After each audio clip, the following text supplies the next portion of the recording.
बिस्मिल्लाहिर्रहमानिर्रहीम।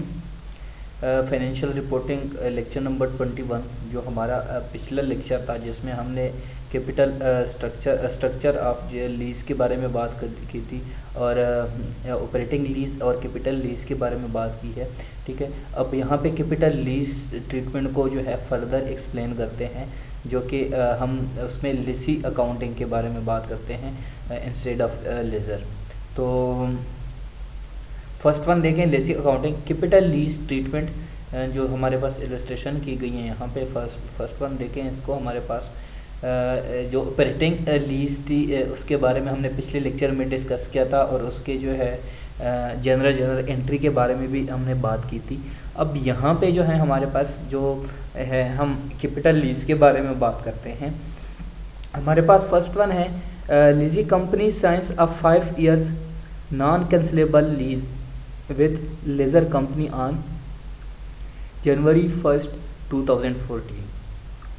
When the lease begins, several other facts pertain to the lease. अब जो है लीजी कंपनी जो है उन्होंने साइन किया है, मतलब ये किसी जो है एसेट को क्या करना चाहते हैं, ये यूज़ करना चाहते हैं। और जो लेज़र कंपनी है, मतलब जिनका एसेट है, जिनकी कंपनी है, ठीक है, जो लेज़र है जिनका एसेट है, वो अपनी लीजी कंपनी को देंगे। अब इन्होंने कॉन्ट्रैक्ट किया 5 years के लिए, ठीक है, 2014 में। When the leases begin, several other facts pertain to the lease. अब और इसके अलावा भी कोई जो है, और इसके अलावा भी अदर फैक्ट्स थे। अब जो है हमारे पास 5 देखें, हमारे पास फैक्ट जो है कौन कौन से हैं। फर्स्ट वन है हमारे पास, the lease call for 5 payment of. अब देखो ये हमारे पास पेमेंट लिखी हुई है, ठीक है, जो कि डॉलर में गिवन है यहाँ पे, जो कि हमारे पास डॉलर में to be made at the end of each year. हर ईयर के एंड पे जो है उनको इतने डॉलर देने होंगे, ठीक है, फर्स्ट फॉर 5 पेमेंट, ठीक है। अब the leased asset has a fair value of, इसकी जो फेयर वैल्यू है वो भी हमारे पास ये गिवन यहाँ पे ऑन January 1, 2014। जब ये जो है कॉन्ट्रैक्ट साइन हो रहा था, ठीक है, 2014 में, तब जो उसकी फेयर वैल्यू थी उस लीज एसेट की वो इतनी थी हमारे पास, ठीक है, जो कि हमारे आपके पास आपको स्क्रीन में नज़र आ रही है, ठीक है। The lease has no renewal option and position of the asset reverts to the lessor on January 1, 2019। अब इसके बाद हमारे पास रिन्यूअल ऑप्शन नहीं थे January 1, 2019 के, ठीक है। अब ना ही पोजीशन की कोई ऑप्शन थे इनके पास, ठीक है, जस्ट 5 year जो है लीज कॉन्ट्रैक्ट था। अब उसके बाद हमारे पास जो फोर्थ वन है, lessee companies regularly uses the straight line method to depreciate asset of this type that it owns. अब वो जो है स्ट्रेट लाइन मेथड से जो है उस एसेट को डिप्रिशिएट करते हैं, ठीक है। अब जो लीजी कंपनी है, अब द लीज्ड एसेट जो एसेट है has an expected economic life of 6 years। अब देखो उसकी जो इकोनॉमिक लाइफ है वो 6 साल की है और उस एसेट को 5 साल के लिए लीज पे दिया गया है, ठीक है। और इसकी जो है स्ट्रेट लाइन डिप्रिसिएशन हो रही है और इसकी जो फेयर वैल्यू, मार्केट वैल्यू है, वो भी हमारे पास गिवन है, ठीक है। अब यहाँ पे बात आती है, according to ASC 840 requires that the lease asset and liability initially be recorded at a dollar amount equal to the discounted present value of the minimum lease payment. First one जो है, जो डॉलर अमाउंट में जो है हमारे पास, उसको discounted present value से हम क्या करेंगे, उसको क्या करेंगे, एसेट और लायबिलिटी को इनिशियली हम रिकॉर्ड कर देंगे डिस्काउंटेड प्रेजेंट वैल्यू का फॉर्मूला लगा के। अब देखें, present value of minimum lease payment जो है, मिनिमम लीज पेमेंट की अगर हम बात करें, is equal to minimum lease multiply by present value factor for an ordinary annually for 5 years at 10%। अब 5 साल है, हम इसको 10% से जो है इसको क्या करेंगे, डिप्रिशिएट करेंगे हमारे पास। अब जो हमारे पास वैल्यू है, present value of minimum lease payment जो है वो यहाँ पे हमारे पास है 300,000, ठीक है। मिनिमम लीज पेमेंट जो है हमारे पास 79,000, जो कि हमारे पास ये फर्स्ट वन 5 year की वैल्यू गिवन है। इसको मल्टीप्लाई करते हैं हमारे पास, जो कि हमारे पास इसकी जो वैल्यू है वो गिवन है, ठीक है, तो उससे हम इसको मल्टीप्लाई कर देते हैं, ठीक है, तो हमारे पास वैल्यू आ जाएगी इसकी, ठीक है, जो कि हमारे पास अपेंडिक्स में गिवन है, बुक्स में इसकी जो है न्यूमेरिकल कंप्लीट गिवन है। अब इसी को आगे कंटिन्यू करते हैं। हमारे पास जो है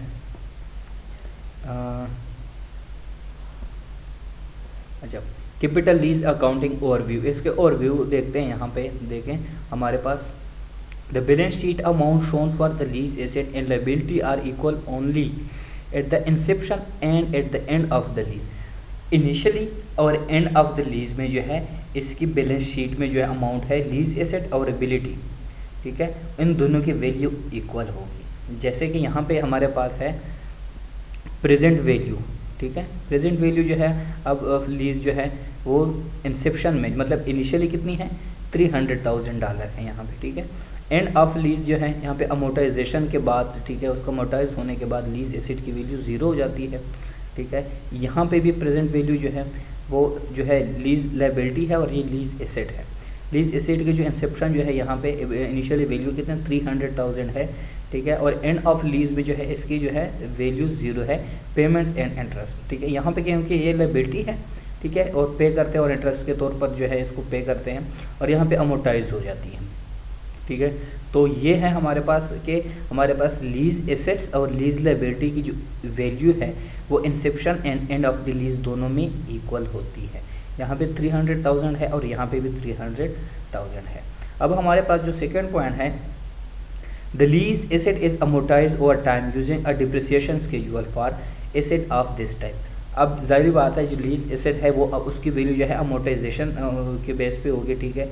अब और अगर हम बात करते हैं इसके बाद, the lease obligation is reduced in according with the payment schedule once interest is accrued using the effective interest method. अब जो लायबिलिटी है वो इंटरेस्ट के पेमेंट से जो है वो रिड्यूस होगी, ठीक है, और लीज एसेट जो है वो अमोर्टाइज होगी, ठीक है, अकॉर्डिंग टू स्केड्यूल, ठीक है।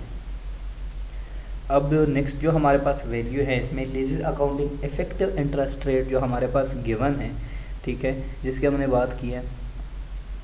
अब यहाँ पे हमारे पास जो वैल्यू है, ठीक है, जो हमने वो पर्टिकुलर कंपनी की बात की थी, ठीक है, लीज कंपनी का अमोर्टाइजेशन स्केड्यूल जो हमारे पास गिवन है, ठीक है, जो हमारे पास टोटल पेमेंट है, ठीक है, इंटरेस्ट एक्सपेंस, ठीक है, हमारे पास भी प्रिंसिपल रिडक्शन, फोर्थ वन है lease obligation balance and depreciation of asset.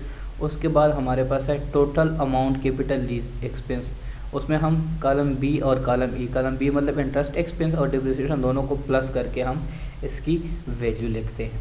अब यहाँ पे हमारे पास 1231 जो है 31 जो है हमारे पास दिसंबर 2014 में इसकी जो वैल्यू हमारे पास गिवन थी वो ये है, ठीक है, टोटल पेमेंट इतनी कर दी गई है। इंटरेस्ट एक्सपेंस जो है वो ये इतनी गिवन है। प्रिंसिपल रिडक्शन, ठीक है, वो हमारे पास इसकी वैल्यू ये है, ठीक है। उसके बाद मतलब इसमें से ये वैल्यू माइनस कर देंगे, ठीक है, तो हमारे पास ये वैल्यू आ जाएगी। इसी तरह हमारे पास जो लीज ऑब्लिगेशन बैलेंस है उसके बाद बैलेंस देखेंगे, बैलेंस ये आ रहा है, ठीक है। अब इसका बैलेंस एंड में 0 होगा, ठीक है, ये 0 आ रहा है। डिप्रिसिएशन ऑफ एसेट जो कि स्ट्रेट लाइन एसेट है, ठीक है, तो ये तो सिंपली जो है सब में सेम ही आएगा क्योंकि स्ट्रेट लाइन मेथड है, ठीक है। और इसके अलावा जो हमारे पास टोटल इनवल कैपिटल लीज एक्सपेंस आएंगे वो हमारे पास यहाँ पे आएंगे, ठीक है। अब यहाँ पे जो हमारे पास टोटल पेमेंट होगी इस ईयर में और इस ईयर की जो है टोटल हमारे पास कैपिटल लीज एक्सपेंस होंगे वो दोनों सेम आएंगे। और इसके अलावा हमारे पास जो प्रिंसिपल रिडक्शन है एट द एंड, ठीक है, और डिप्रिसिएशन ऑफ एसेट ये दोनों क्या होंगे, सेम आ जाएंगे। इसके अलावा इंटरेस्ट एक्सपेंस जो है, ठीक है, जो कि हमारे पास गिवन है इसकी जो है वैल्यू वो टोटल हमारे पास आ जाएगी। इसके अलावा देखें column D for proceeding year times 10%, जो कॉलम डी है ये 10% से जो है इसकी रिडक्शन हो रही है, ठीक है। और column A minus column B, ठीक है, इसको राउंड ऑफ करके ए में से बी करके हमारे पास ये कॉलम सी की वैल्यू आ जाएगी, ठीक है।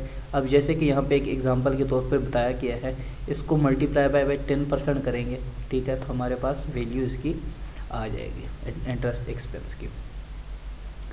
अब इसके अलावा जो हमारे पास यहाँ पे जो वैल्यू से एग्जांपल ली गई है, ठीक है, वो हमारे पास है, ठीक है, ये वैल्यू जो है इसको मल्टीप्लाई बाय इसको माइनस करते हैं, ठीक है, इससे जो हमारे पास नेक्स्ट जो इसकी वैल्यू है इससे माइनस करते हैं, ठीक है, तो हमारे पास ये वाली वैल्यू है, ये माइनस ये वैल्यू हम कर देते हैं तो हमारे पास इसकी ये वाली वैल्यू आ जाती है।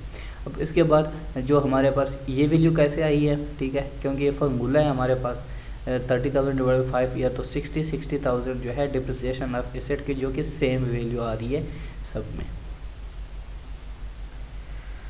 अब कैपिटल लीज की जनरल एंट्री की अभी बात करते हैं, क्योंकि पिछले लेक्चर में हमने बात की है ऑपरेटिंग लीजेस की जनरल एंट्री के बारे में, ठीक है। At inception when the lease contract is sign, जब इनिशियली जो है लीज कॉन्ट्रैक्ट जब साइन होता है, ठीक है, तब जो है इसकी जनरल एंट्री कैसे होती है।